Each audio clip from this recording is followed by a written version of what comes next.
We had this really great idea for a project. It didn't work out. So the moral of this story is don't procrastinate.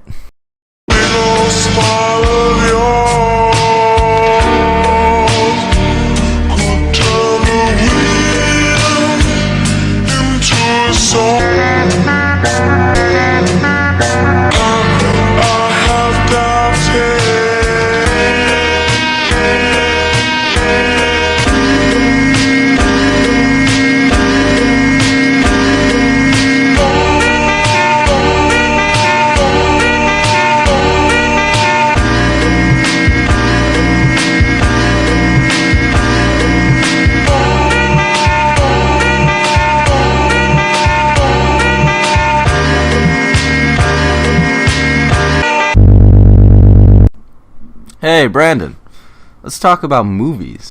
Yeah, where do you want to start? From the beginning, I guess. So you mean from the 1880s or something? Yeah, sure. You know, like in 1888, the first single-lens camera, which was used to make the very first moving picture sequences, was created by French inventor Louis Augustin Leprince, the father of cinematography. Yeah, that's what inspired Thomas Edison 3 years later to develop the kinetoscope.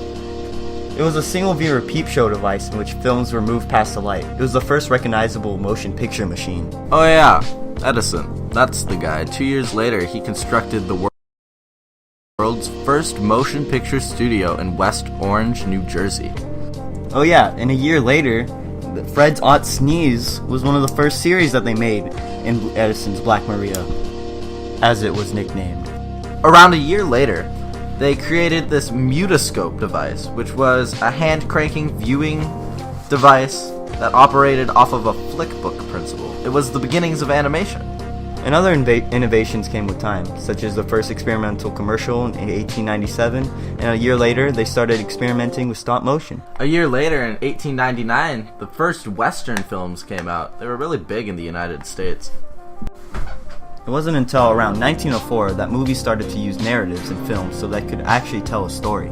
In 1908, the first real horror and detective films were created. They even started to fully animate cartoons. In 1910, film companies began to move to Hollywood, and by 1912, 15 movie companies operated out of Hollywood. In 1910, actually, Max Factor created the first makeup ever specially designed for film. In 1924, the first Walt Disney film, Alice in Wonderland, was the first pilot film to combine animation and live action. In 1925, Western Electric and Warner Bros. Agreed to develop a system to make movies with sound in them. They used music instead of talking, though. It wasn't until 1927 that the first talkie movie, which was a movie that included talking, was actually created. Wow, this has been a lot of facts. But APUSH kids love facts. Endless streams of them. Tons of facts! Let's keep going. So here's a fact. In 1939, Technicolor color movies became way more dominant, like the first color movies.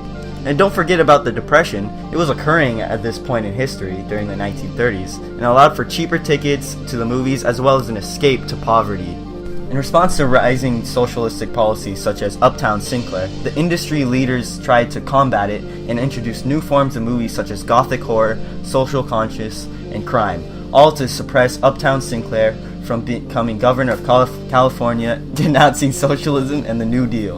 In the 40s, during World War II, a lot of stars, directors, and technicians had to join the armed forces, but those who stayed behind sold war bonds and appeared in propagandist entertainments and made many movies and sold and created tons of films that acted as forms of propaganda.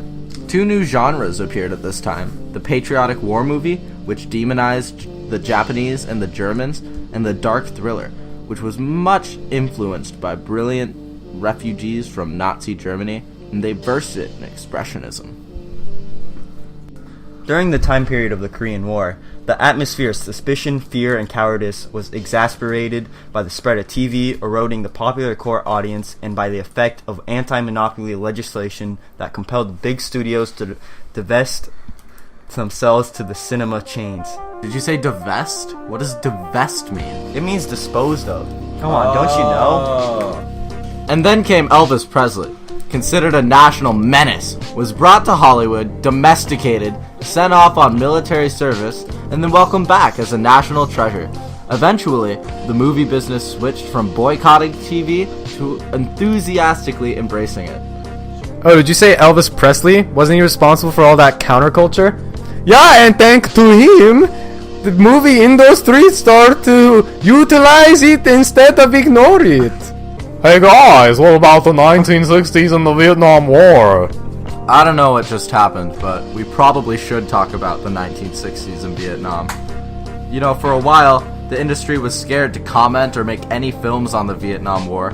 The divided nation was scared of offending people and turning them away from the movie industry, so they stayed quiet. In 1966, following the example of their 1920s predecessors, Canny Studio executives brought in a tough lawyer who was also the chief advisor to President Lyndon B. Johnson to restore Hollywood's confidence by replacing the production code with a more relaxed system of self-regulation. Moving on to the 1970s, new directors hungry for filmmaking emerged. Hawks, Hitchcock, Ford, and Walsh. They all embraced the gangster traditions forming in the industry. They created the movies Godfather, Jaws, Star Wars, and all of these movies sparked movie habits, going to the movies all over again. New hippie cultures and protests sparked movies about sex, drugs, and other trends. And the decade ended with Hollywood finally confronting the Vietnam experience and the Deer Hunter, Coming Home, and Apocalypse Now.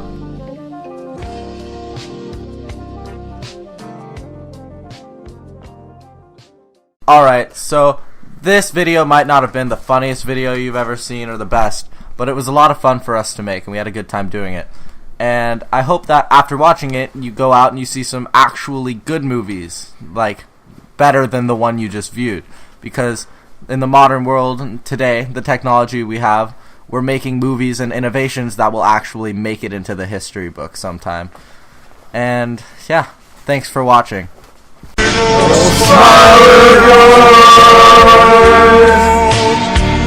Can't